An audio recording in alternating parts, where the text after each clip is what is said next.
In a quiet, dusty town, a boy named Armin walked through life in silence. His father was gone, his mother worked herself to exhaustion, and he wore clothes that barely held together.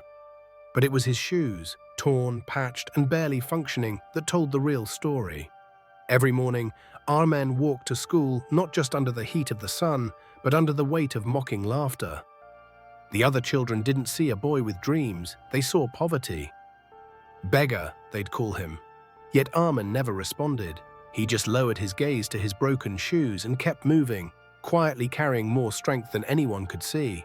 One morning, under a sky burning with summer heat, Armin saw a boy sitting alone by the roadside. The boy had no legs, just stillness and eyes full of quiet acceptance. As Armin passed, the boy looked up and smiled. "Your shoes are nice," he said. Armin froze. Those same shoes that had brought him shame now felt like a gift. That night, Armin couldn't sleep. The boy's words echoed inside him, shifting something deep. For the first time, he felt thankful, not for what he lacked, but for what he still had. Legs to walk, a mother's love. And from that moment on, Armin began to see not just the road in front of him, but the strength rising within. The next morning, Armin walked into school with the same old shoes, the same tattered clothes, and the same group of classmates waiting to mock him. But something had shifted inside him. When the laughter started again, he didn't flinch. He didn't lower his head. Instead, he looked up, calm, steady, and with a quiet smile said, "At least I can run." Some children can't. His voice wasn't defiant, just honest. And in that moment, the teasing lost its power. The laughter faded. For the first time, silence stood on his side. Teeth he still had, legs to walk, a mother's love. And from that moment on, Armin began to see not just the road in front of him, but the strength rising within. From that day on, Armin wasn't just enduring life, he was rising through it. After school, he sold newspapers on street corners. He shined shoes at the railway station, his hands stained with polish and effort. He helped his mother with chores, cooked when she was tired, and saved every small coin like it was gold. He never once begged, not because of pride, but because he had made a promise to himself. He would build his future with his own hands. And slowly, that fire inside him, once buried under shame, began to burn brighter. He was no longer just surviving the world. He was quietly shaping the man he would one day become. One afternoon, under the fading sun, Armin was kneeling at the railway station, polishing shoes with careful, practiced hands. His fingers were stained, his shirt damp with sweat, but his spirit was clear. A well-dressed gentleman approached, watching silently as Armin worked. Then came a question, simple yet piercing.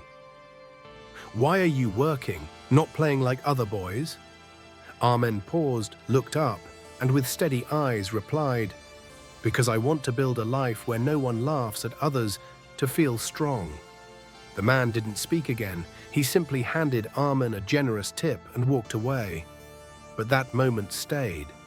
Armin felt something shift, not in the world, but in himself.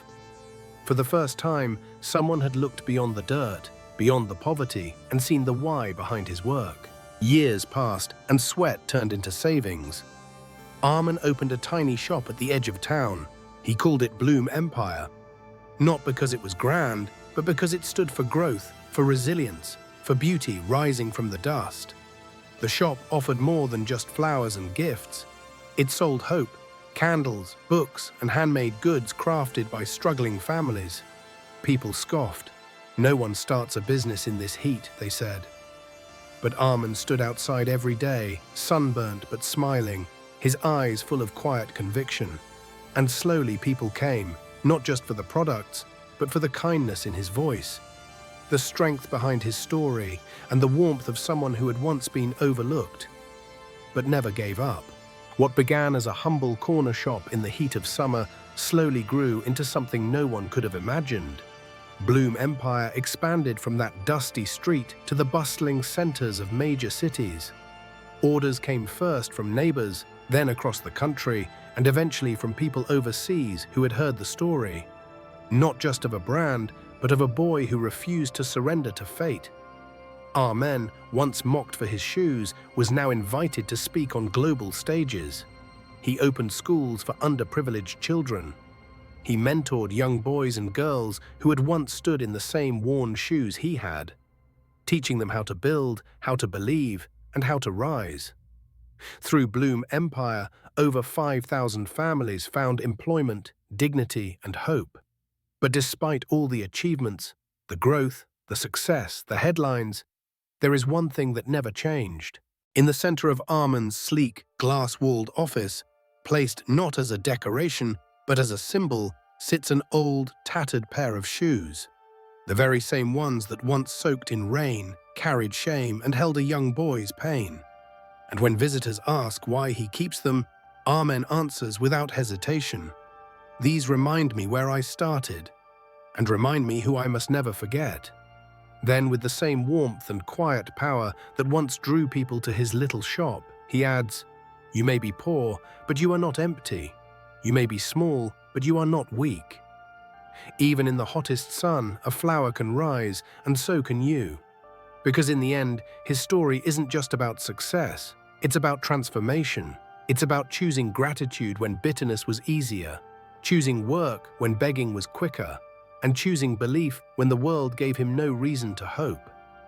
Arman's life reminds us all, where you begin does not define where you are destined to go, but what you believe, that changes everything. You don't need perfect conditions. You don't need wealth or applause, or even a clear path ahead. All you need is one reason to take the next step, one decision to keep going, one moment of quiet courage to say, "I am not what the world says I am. I am what I choose to become," because the truth is, you may not be able to control where you start, but you absolutely get to choose where you're headed. So even if the world only sees your struggle, you must see your seed of greatness. Water it with faith, nourish it with action, and trust that even in life's hottest sun, you too can rise. If this story moved something in you, don't just keep it to yourself. Like, comment, and share it, because someone out there right now may be standing in their own broken shoes, waiting to hear that they too can grow. #, believe to rise. #, Bloom Empire. #, inspiration begins within.